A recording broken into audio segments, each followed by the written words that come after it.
Bom, gente, bom dia. This talk will be in English, but we'll start in Portuguese. Né? Então, a gente vai começar em português e depois vamos passar para inglês. E esse aplicativo, o QR Code, quem não pegou, eu acho que é o mesmo QR Code que está atrás das cadeiras também. Tá? Testem, parece que é inteligência artificial, super chique e deve ser legal. Tá? Meu nome é Fernando e a gente vai falar sobre custódia própria. Por que isso é importante? Por que isso, mesmo não sendo tão simples, vale a pena? Tá? O João, ele não veio aqui hoje porque vocês têm aqui na SatsConf pessoas que lidam com Bitcoin todo dia e fazem isso todo dia. Então, no momento, ele está resolvendo um problema de point of sale, da maquininha de Lightning, para que tudo funcione direitinho. Então, realmente, quem está aqui em cima é porque sabe das coisas. So, I will start.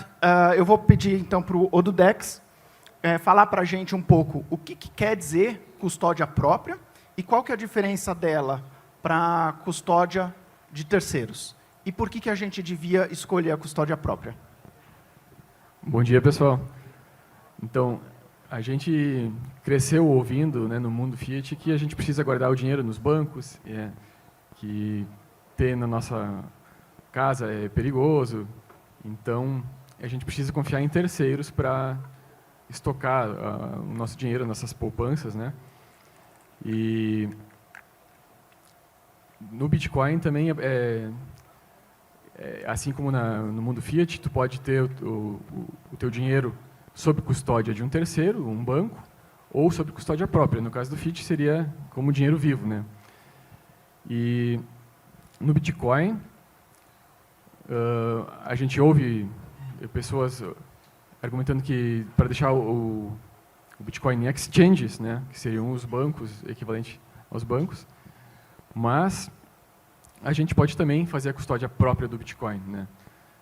E isso envolve, então, para não precisar confiar em terceiros, a gente precisa confiar na gente mesmo. Então, a autocustódia é um processo que nos empodera, que nos traz soberania, mas também requer educação e preparo para que a gente se sinta confortável para fazê-la, né? Tá ótimo. So, agora em inglês, né? So, Josef, you have been writing and educating about Bitcoin for a long time now, right? And in your work at Treasury Academy, you have coordinated a group of volunteers in places in Africa that are closer to our reality here in Brazil than what we see, for instance, from educators in the United States. What has been the biggest challenge that your team has faced when teaching about self-custody? Yeah, thank you. So this is a great question, and I basically forwarded this question to the group of educators that we work with worldwide, in the global South, Africa, some Caribbean countries, South America as well. And because I didn't want to give my preconceptions about what it actually means to teach Bitcoin in places like that. I'm from Czech Republic, so I'm basically part of the privileged West. But in African countries, it's a different matter to explain Bitcoin than in Czech Republic. So the answers I got are this, and I got them, and I want to mention the names from Okin, Namibia, Heritage Falun from Nigeria, and Master Gantai from Kenya. So big shout out to these educators. And so one of the issues is, for example, high time preference, meaning the people that take part in the Bitcoin meetups usually do not want to hodl Bitcoin. They don't want to hold on to it for longer periods of time. They immediately sell what they get for the local fiat currencies and just spend it, because these are people from poor areas usually. And that might not be as bad, but what they also do is they are looking for tips on trading. They want to trade, they want to exchange Bitcoin to some small cap altcoin. Usually they just burn themselves. And, but it's part of the learning process. A lot of for example, merchants, when they start accepting Bitcoin, they immediately exchange it to fiat, and they see the exchange rate rise, and then they understand why they should have hodled Bitcoin. So that's one of the problems, high time preference. That's the case in all like the poorer areas around the world. The second problem is something that I wouldn't come up with myself in Czech Republic or in the West, and that's if there's a Bitcoin meetup where you will get some food and some free drinks, and you will get some education, that we don't expect anything from the participants in terms of any investment or contact details or anything. Like it just sounds too good to be true, because that's what doesn't usually happen in these settings in like poorer communities across Africa. So it's sometimes quite hard to get a good group of people together, because people are very skeptical. There's a lot of scams targeting poor Africans.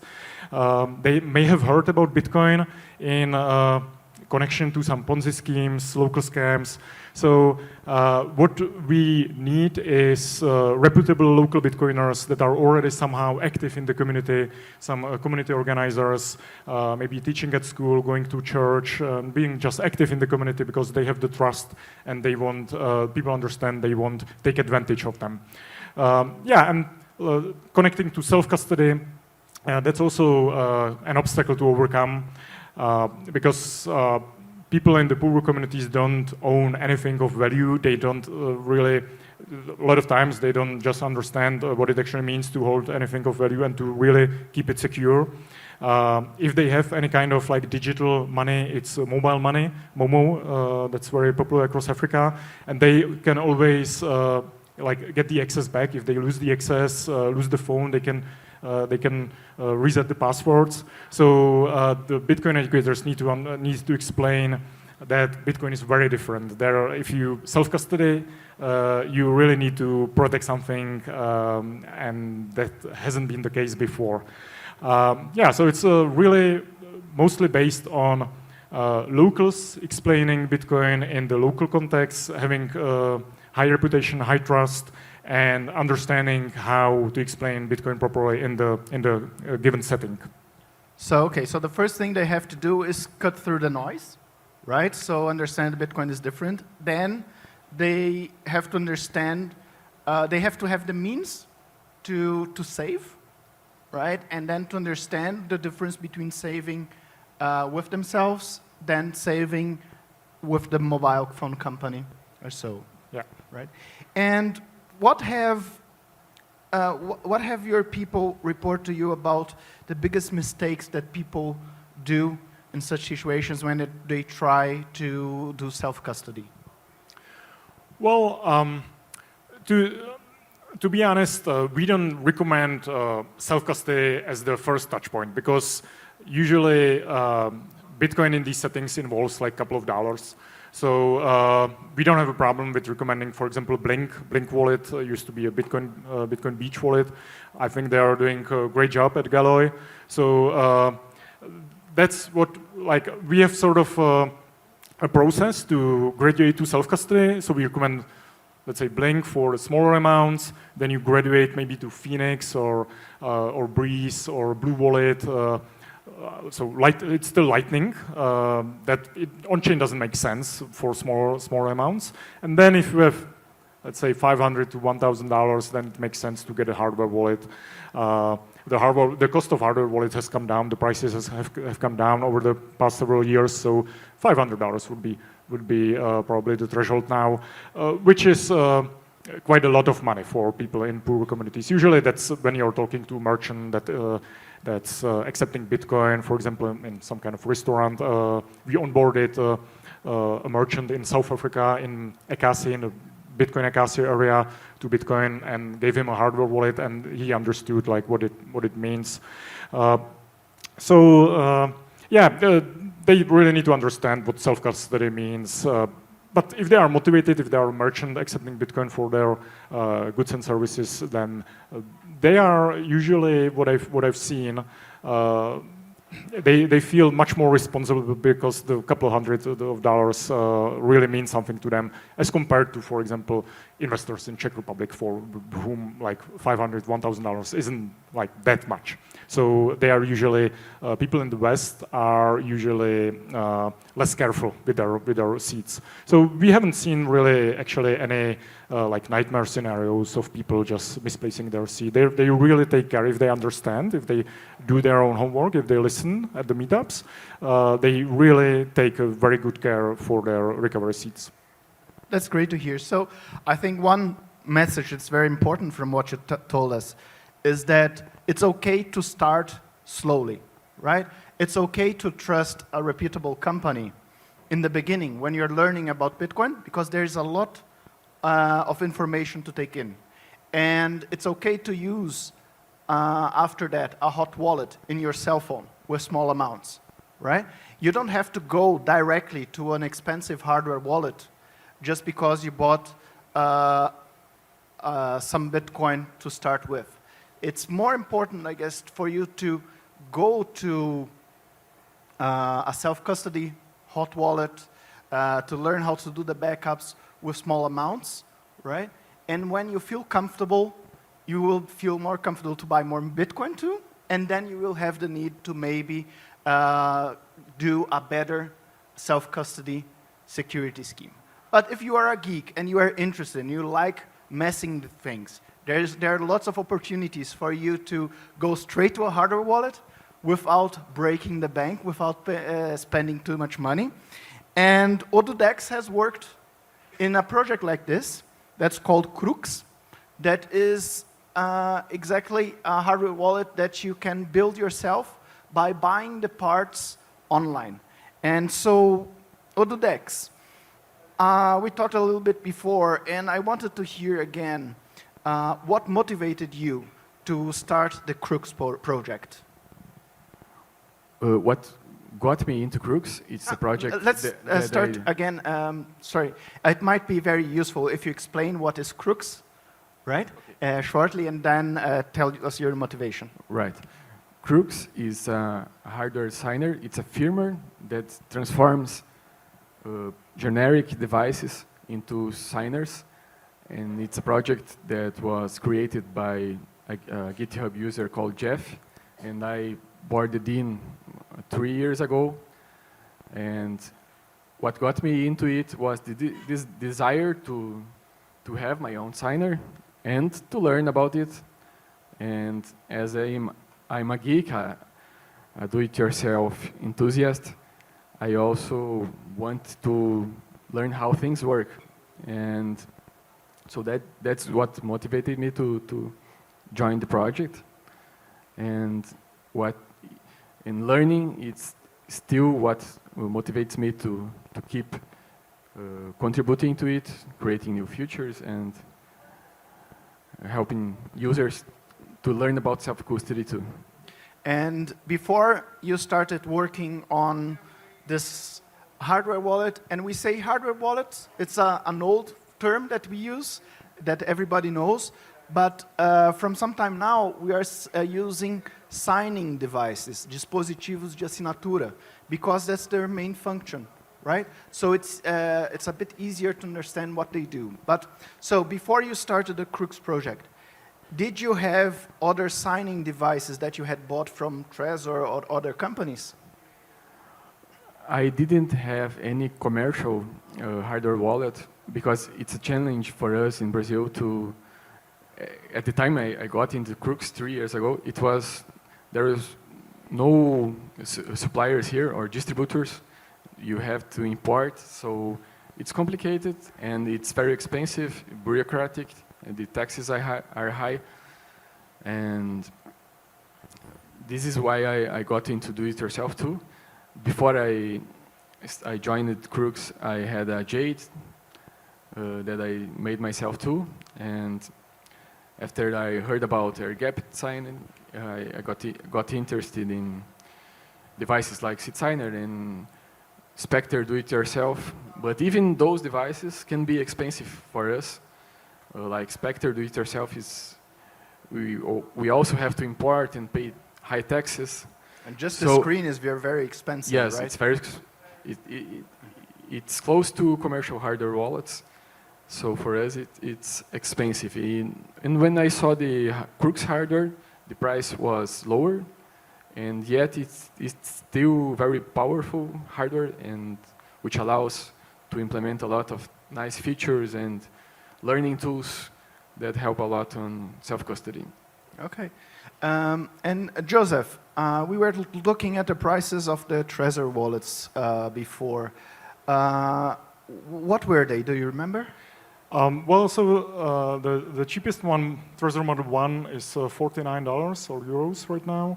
And the others I will have to check. Yeah, but as I said, the prices have come down quite a bit. What's interesting about Trezor Model 1 is it's a device from 2013 originally, so 11 years now, and it's you can still use it for self-custody. And it's as safe as it used to be back then, even safer because the software has improved, the firmware has improved. And the hardware, you don't actually need that much from the hardware, and it needs to be open source. That's a very important aspect of any type of signing device or a hardware wallet. Yeah, I'm really happy that projects like Crooks, SeedSigner have developed like in the recent years, because this ability to build your own device, that's also very, very important if I don't know if there's like a strong push against anything Bitcoin related, and in some countries we see that, then you are still able to build a signing device by yourself from commercially available components. That is possible and has always been possible for Trezor as well. There's at least one country, not precisely sure which one it is, but there is at least one country where we know that it's impossible for us to ship the Trezor to or other hardware wallet devices, but it's basically illegal, and people are building Trezors and other hardware wallets from like GitHub schemes and available components. So that's very important. I have a cool story for you. A few years ago, there was a company from one of the first Bitcoin companies in Brazil called CoinWise, and they built a Trezor clone called SafeWise. Unfortunately, even a Brazilian company importing the components and making the components themselves in a higher quantity wasn't able to get a price as low as people were interested in paying to. So one thing that I will reinforce, if it's not time for you to buy a specific device to store your Bitcoin, right? Look for cheaper alternatives, and maybe they are not as secure, but they will be certainly more secure than leaving your Bitcoin at the exchange, right? Or leaving the Bitcoin on your mobile phone that you use or your computer to use every day, right? So you can still use paper, make backups of wallets in paper or metal, store the seeds and find a good place in your house or maybe in another place where they are secure. This will be already better than just having them on your phone, right? And if you don't have the tools to do the backup on metal, that's not something that should stop you from doing the backup on paper, right? So security is always something that you improve with how much you know and how important that security is for you. If you make security that's very difficult to use, then you won't use it, and then you are not safe, or you might make a mistake, and then the enemy is not somebody trying to take things out of you, but yourself, right? So, and I wanted to know the prices of devices, because we see that Trezor 1 is really one of the most affordable commercial devices with $50, but as Odudex said, it's difficult to get them in Brazil. But usually a device will cost $150 to $100. That's 1,000 reais.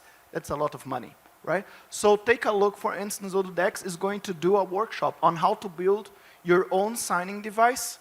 Do you remember what time it is? I believe it's 2:30 p.m.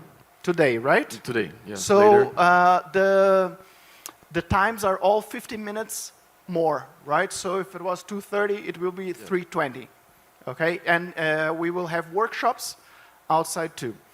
Now, I have a few general questions for you guys, and whoever wants to contribute, please feel free, right?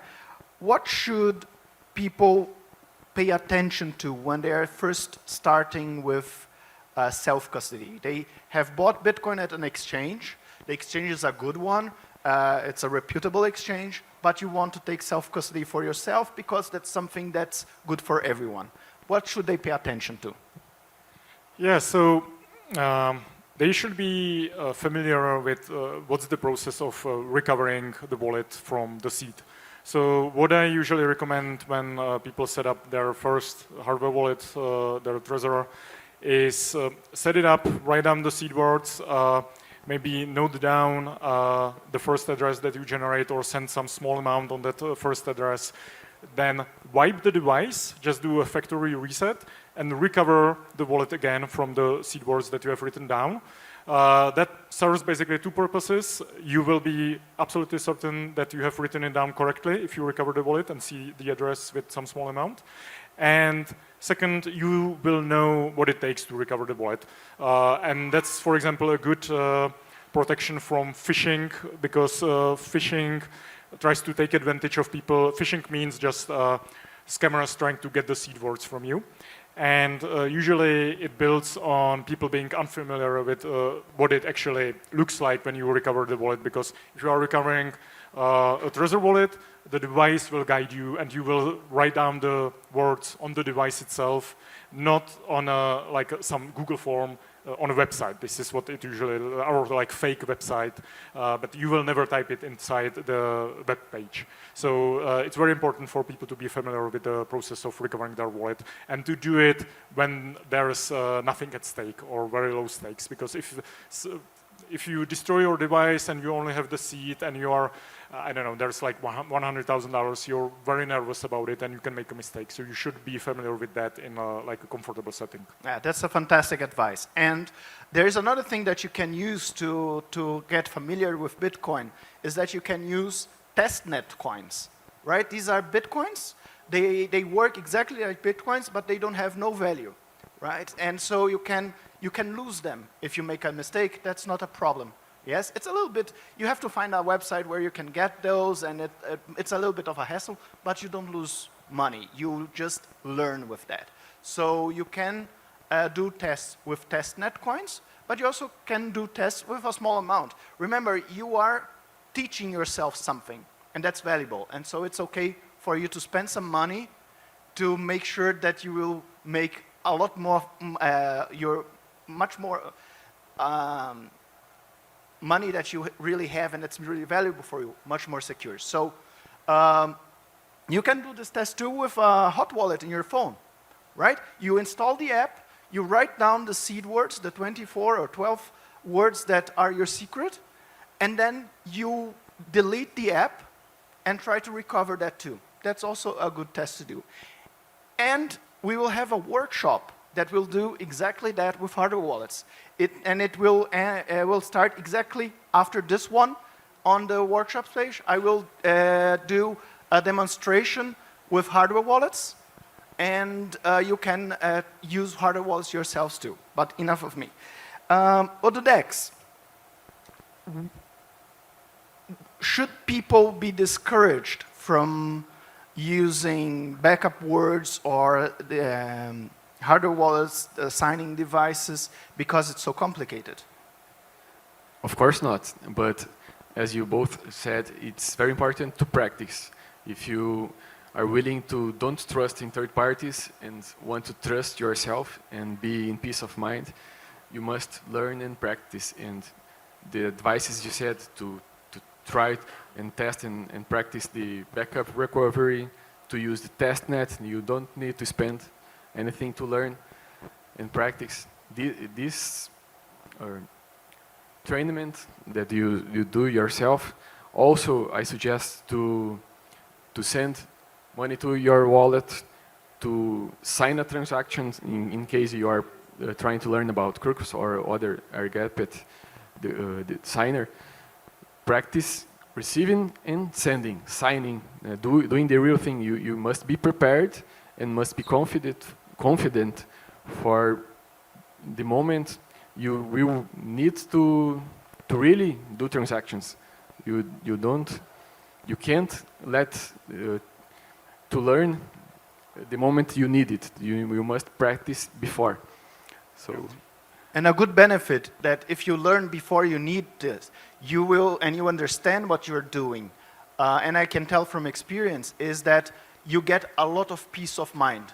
When you understand that your Bitcoin is with you and that you have done the steps in a correct way and that you understand each step that you take, you understand how more secure your Bitcoin is, and then you feel more safe.